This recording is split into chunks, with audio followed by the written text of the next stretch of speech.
Welcome to Baz Travels.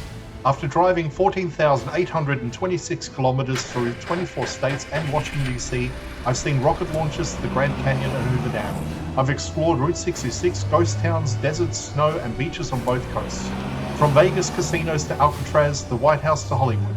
Join me for a journey of the ordinary and the extraordinary. Loading destination.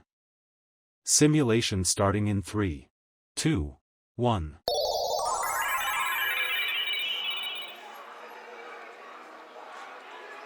To look around, move your phone or tablet. Click and drag if on a computer or move your head if using a VR headset.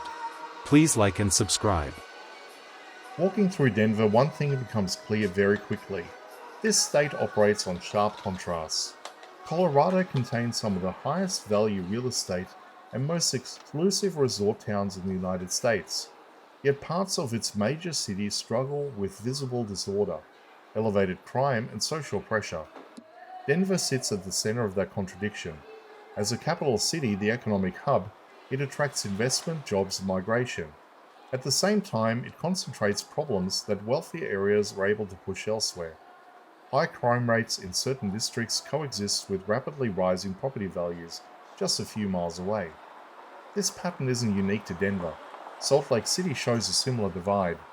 Both cities are gateways to some of the most desirable mountain and resort regions in North America, yet both face persistent urban challenges that sit in plain view.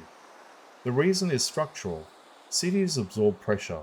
They concentrate transit services, housing demand, and population density. Social issues don't distribute evenly across the state. They pool where access and visibility are highest.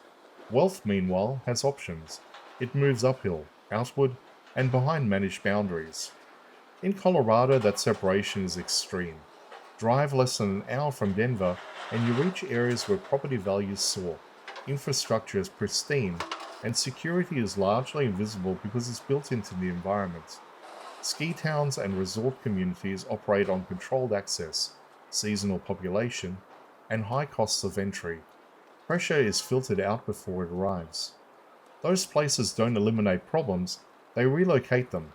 Workers commute long distances. Services operate out of sight. Housing is priced beyond reach for most of the people who keep the towns running. The contrast between visible wealth and hidden labor is stark. Back in Denver, everything is exposed. Transit corridors, civic parks, and downtown streets show the strain of management in a growing population with uneven resources. The city carries the load that allows the rest of the state to function smoothly. This is why the contrast feels so jarring. Colorado markets itself through mountains, recreation, and lifestyle, but its city deals with the consequences of that success.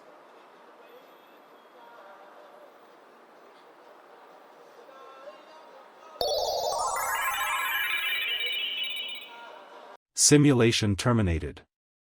Please comment, like and subscribe.